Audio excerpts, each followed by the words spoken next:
Si Q na napapadalas na umano ang pagiging late sa duty, binoga ng kasamahan matapos silang pagalitan sa trabaho. Balitang umaabante mula kay Jason Gosilata.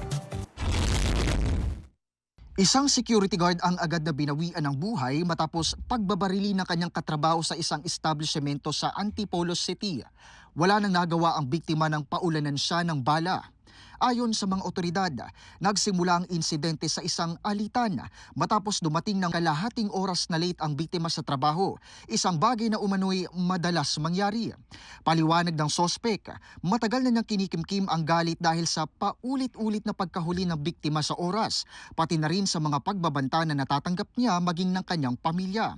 Inamin ng sospek na nagpasya siyang barilin ang biktima matapos silang pagsabihan sa trabaho. Sa matinding galit, tuluyan na niyang pinaputukan ang kasamahan dahil sa umano'y panggigipit at banta laban sa kanyang pamilya.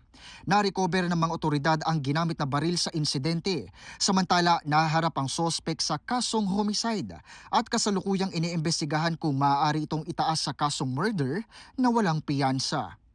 Jason Gusilatar ng Abante Radyo, ito ang balitang mabilis, mabangis, walang mintis.